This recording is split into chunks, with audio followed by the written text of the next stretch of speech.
Severino Costa, o São Paulo pode estar caindo os pedaços, mas não perde para o Flamengo no Maracanã e nem no Morumbi. O Severino faz uma observação importante. O Icardi vai para onde? Nenhum clube brasileiro foi atrás. Chegaram a especular na Argentina, Leandro, que o São Paulo tentou contratá-lo, mas o São Paulo alega não ter capacidade financeira. O Icardi deixou o Galatasaray, tem proposta de um outro clube da Turquia e de outros 3 times de países diferentes da Europa, tá bom? Nicola, o São Paulo não ia pagar o transfer ban hoje? Até agora ninguém falou nada. Pois é, essa foi a promessa do presidente do São Paulo, do Arrim Assis. O mesmo presidente do São Paulo que virou alvo de um pedido de afastamento, né? 8 conselheiros do São Paulo apontaram gestão temerária e estão trabalhando para que o Comitê de Ética do São Paulo leve essa discussão sobre o afastamento definitivo do Assis para o Conselho Deliberativo. Tem uma questão de politicagem aí, não acho que o Assis tenha feito nada para ser expulso do clube, mas o Assis é mais do mesmo, essa é a grande verdade, né? O Assis não tem nada muito diferente dos outros dirigentes que passaram recentemente pelo São Paulo. Vale a lembrança de que antes de assumir a presidência do São Paulo, o Assis era braço direito do Júlio Casares, né? Wesley Souza, São Paulo é o pai do Flamengo. Ó o seu Roberto, salve Nicola. Começo do ano, o São Paulo ainda era primeiro no Brasileirão e eu falei, vai brigar para não cair. Você disse, não acredito. São Paulo vai ficar no G4, G6. Ainda duvida das minhas previsões? 4º ano já, pô. Eu acho que eu vou errar, não vai brigar por G6, mas você vai errar, eu acho que também não vai brigar por rebaixamento, não. Eu acho que o São Paulo vai ficar na zona da pasmaceira, aquela coisa da primeira página da tabela, 9º lugar, 10º lugar, imagino que seja alguma coisa por aí, tá bom? Achei que a resposta do São Paulo hoje foi boa. E o São Paulo respondeu a possibilidade de contratar Gustavo Scarpa. Eu já tinha contado para vocês, enquanto o Rui Costa era o homem forte do departamento de futebol, que o meio atacante do Atlético não estava nos planos. Pois bem, Rui Costa caiu e a especulação de que o Scarpa voltou a interessar o São Paulo foi reaberta. O que eu fiz? Entrei em contato com uma fonte importante desse novo São Paulo completamente diferente após uma série de saídas. E essa pessoa me informou que não há a possibilidade da contratação do Scarpa. Departamento de futebol e comissão técnica até gostam do jogador, mas as cifras são incompatíveis com a realidade financeira do tricolor. O Scarpa hoje ganha R$1.200.000 por mês, e o Atlético quer que o novo clube do Scarpa assuma 100% dos vencimentos. Mas esse nem é o principal e pior problema. É que o Galo quer uma compensação financeira de pelo menos 3 milhões de euros. A gente está falando de quase 20 milhões de reais. E o São Paulo não pode fazer nenhum investimento em reforços nessa janela da metade do ano por conta da enorme crise financeira. É por isso que o São Paulo tem encontrado tanta dificuldade em fechar com atletas. O São Paulo Futebol Clube, ele está tanto tentando dar uma repaginada nessa gestão do Arrim Assis, que você pode perceber, protocolaram lá dentro do São Paulo, acabaram de protocolar um pedido de expulsão do Assis do São Paulo. Estão pedindo pro cara ser expulso do São Paulo. Você não acha isso um pouco contraditório para nós, São Paulinos? Porque nós detestamos aqueles conselheiros lá dentro, a gestão Casares, aquela coisa maligna. Esses conselheiros que estão lá, eles ajudaram a eleger o Casares 2 vezes. Esses conselheiros que lá estão, eles aplaudiram o Casares o tempo todo. Quando o Assis entra, o Assis ele cometeu alguns equívocos sim, mas no momento atual, nós temos o Dorival como técnico, que é um técnico, o Rafinha como diretor de futebol, tentando melhorar o São Paulo, jogadores como o Caleri tendo proposta rebaixada, jogadores como o Lucas Moura tendo propostas menores, jogadores como o Domingos Duarte, Aurélio Buta, vindo de graça pro São Paulo. O Newton realmente é uma coisa que eu não consegui entender ainda. Mas de resto, a gestão do Rafinha com o Dorival e o Assis tenta dar uma melhorada. Os caras lá dentro que não querem que o São Paulo melhore, eles protocolam um pedido de expulsão do Assis. Eu não tenho nada para defender o Assis. Não conheço, não sei do que se trata. Acho que o Assis é farinha do mesmo saco que os outros? Acho que é. Mas o Assis, ele abriu as portas para torcedores como nós perguntar coisas na cara dele. Ele abriu as portas, uma coisa histórica no São Paulo. Ele abriu as portas para mídias independentes, canais como o meu aqui, perguntarem coisas lá na cara dele e ele respondeu tudo. Não saiu um cara de lá falando mal. Barolo da vida. Aí não, ninguém saiu falando mal do que o Hélio Assis fez e o que ele falou. Ele usou transparência. Depois que o Assis usa transparência, demite Rui Costa, contrata Dorival, ele tem no São Paulo hoje uma questão que ele acaba de fechar. Isso aqui é a notícia mais grandiosa que pode ter. Ele acaba de fechar com a Ticketmaster, que é uma empresa que vem jogando 250 milhões do São Paulo de imediato. O negócio pode ser o pior negócio do mundo amanhã? Não sei, talvez, mas que hoje ele é maravilhoso, ele é. É um negócio que os caras vão gerir a bilheteria, fazer ali o ingresso, o ticket, e eles também vão gerir o sócio-torcedor que está completamente abandonado. Dito isso, aí eles vão colocar 250 milhões de aporte financeiro, que é o que o contrato prevê, 250 milhões, eles vão colocar adiantado. É a melhor coisa que pode acontecer. Pense comigo, você tem um negócio que você faz uma parceria, o cara fecha com você por 5 anos, o cara pega todo o dinheiro do contrato, todo, e entrega pra você. Não é maravilhoso? Eles estão colocando 250 milhões na mão do São Paulo agora. Então, sim, é muito bom. Aí, nesse mesmo momento que fecha com a Ticketmaster, nós temos um protocolado, um pedido de expulsão do Maciço do clube. E aí, falando sobre gestão temerária, sabe? Recentemente aí, um tal de Carlos Miguel Aidar, ele contratou o Iago Maidana e estava devendo 18 milhões de reais de comissão para a empresa da mulher dele, a Maturana, Sinara Maturana, até perdoar a dívida. Depois disso, o Leco, ele não só contratou o Daniel Alves, o Juan Fran, isso deu para ver, né? Isso a gente enxergava.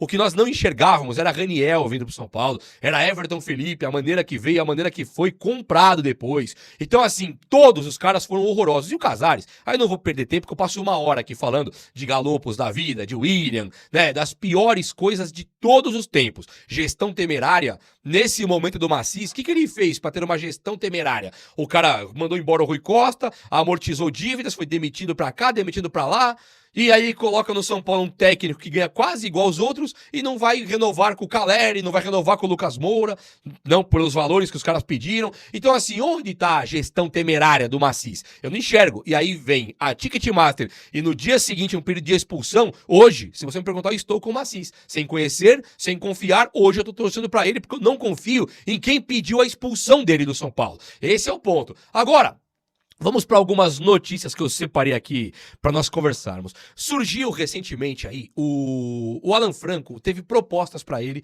isso é uma notícia, que ele rebateu e falou: daqui eu não saio, daqui ninguém me tira, quero ficar no São Paulo. Isso aqui para mim é uma coisa repugnante, que mostra muito do que é o Alan Franco, quanto ele tá acomodado no time de São Paulo, né? E surgiu aí o Negruti, que você já sabe que ele foi para o Atlético, um time de Minas Gerais, jogar na Série B, e você também já sabe que ele fez um gol na estreia. Só que lá, quando os caras pensarem em comprar, o presidente do Atlético fala que o São Paulo gosta do jogador. Então o São Paulo manda o jogador embora para ganhar realmente uma rodagem, para ganhar cancha e voltar para o São Paulo e não ser escanteado e esquecido nesse mundaréu aí fora. O Negruti é um jogador que faz parte dos planos do São Paulo pro futuro e o São Paulo manda ele embora para ele ter rodagem. Talvez seja a mesma coisa que fizeram com o Paulinho. Até porque aqui no São Paulo ficaram Gustavo Santana e também o Rian Francisco, que são caras da base, tal qual o Paulinho, enquanto Caleri e André Silva são donos da posição, o que já tá virando uma coisa bastante cansativa. Tomara que Dorival mude isso amanhã já contra o Flamengo. Mete o Rian lá no Maracanã e fala: Rian, se vira, vai lá e ganha do Flamengo. E se ele não ganhar, nós não vamos cobrar o Rian como nós temos que cobrar do Caleri e do Luciano, porque o Rian é da base, é novo e joga pra caramba, e o nosso futuro tem a ver com vender o Rian e não com dar 90 milhões pro Caleri em 3 anos. Esse é o nosso futuro. Em paralelo a isso, surge uma notícia grandiosa também. Assim como a Ticketmaster foi grandiosa, aparece a rescisão contratual de Juan Fernando Quinteiro lá do River Plate. O Fernando Quinteiro, ele queria sair do River, assim como o Alan Franco queria sair do São Paulo. Não é que você fala: pô, o cara tá bichado, o cara saiu porque ele acabou. Não, é igual o Alan Franco saindo do São Paulo, é um ciclo que se encerra. O Quinteiro já tinha saído do River Plate antes, ele foi do Racing, destroçou o Corinthians numa Sul-Americana, depois ele joga muito bem de novo no River Plate. Ele é o tipo de cara que lá na seleção da Colômbia, ele acaba não jogando, né? Porque fica assim, tem o Rames Rodrigues, que é ídolo pra caramba. Aí tem aquele John Arias, que joga o fino do futebol. Tem o Luiz Dias pro ataque. Tem outro. É muito cara bom na Colômbia nessa seleção aí. Então o Quinteiro, ele ficou meio que reserva do Rames. Só que o Quinteiro, quando ele entra pra jogar, ele joga um futebol bastante redondo. O Quinteiro, ele tem assim uma parte... Parece que ele é meio gordinho, né? Ele tem a parte técnica ali extremamente apurada e a parte física não tanto assim. Mas ele é um jogador muito forte fisicamente. Ele tem uma pegada assim de canhota, uma perna esquerda pesada, potente, que ele consegue fazer gols de média e longa distância, mas nem é esse o charme do futebol do Quinteiro.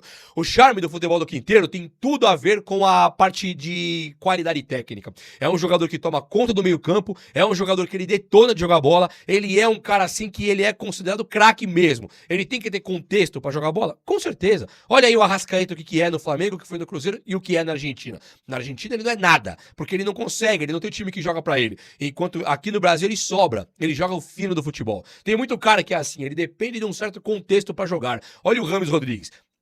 Não jogou no Real direito, não jogou direito no Bayern, não jogou em lugar nenhum, não joga bem no São Paulo, nem no Leão, chega na seleção e se transforma. O time entende o Rames e lá ele joga muito futebol. Então sim, existem contextos. E se o São Paulo conseguir contextualizar para entregar pro Quinteiro uma condição de jogo, o que o Caleri tem hoje, que o Luciano tem hoje, entregue pro Quinteiro, o São Paulo contrataria um cracaço. A notícia não é apenas que o Quinteiro ficou livre, a notícia é, ele entra definitivamente no radar do São Paulo, o departamento de scout estudando já se dá ou não, é um cara livre no mercado, ele participa daquela questão chamada oportunidade, que o São Paulo gosta bastante de falar, e se não bastasse, o Quinteiro, ele chacoalhou páginas e portais de São Paulinos aqui na internet. Eu tava dando uma olhada na aceitação da galera. A página postava, Quinteiro no São Paulo, joga a camisa do São Paulo, brilhando, tudo bonitão, e a galera muito positiva. É o craque que faltava, dizem alguns São Paulinos, uma maioria em uníssono, com o mesmo texto. É o craque que faltava, é o meia que faltava, é o passe refinado que faltava,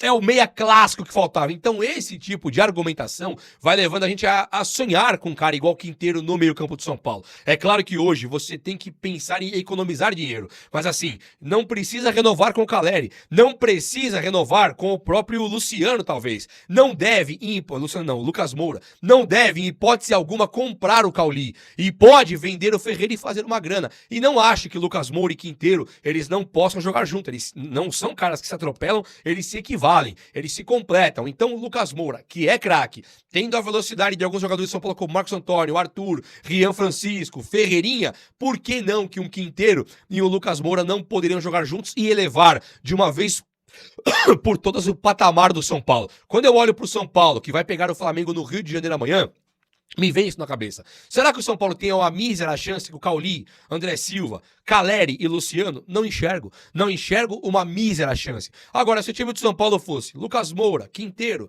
Rian Francisco e Arthur, a chance aumenta significativamente ou não? Aumenta consideravelmente ou não? Imagina esse time, Lucas Moura, Quinteiro, Rian Francisco e Arthur. Olha o nível da pegada. Marcos Antônio com Newton, sei lá, Bobadilha, Danielzinho. Você tem o Wendel, tem o Lucas Ramon, o time forma, o time monta. Então a coisa fica extraordinária, fica muito boa mesmo. É só o São Paulo querer. Dinheiro do Quinteiro? Manda embora o Cauli pra você ver como tem. Dinheiro pra trazer um centroavante excelente? Manda embora o Caleri pra você ver como tem dinheiro. Dinheiro tem, mas vai continuar entregando todo o dinheiro pro Caleri, pro André Silva, pro Luciano, pro Cauli, até quando? É ou não é? Fala pessoal, estamos aí com atualizações importantes do São Paulo. Se inscreva e ative o sininho para receber mais atualizações do Tricolor. Deixe seu like que é muito importante para o crescimento do canal. Utilize o espaço aqui embaixo para registrar sua opinião. Ficamos por aqui com mais esse giro de notícias. Um abraço e até o próximo vídeo.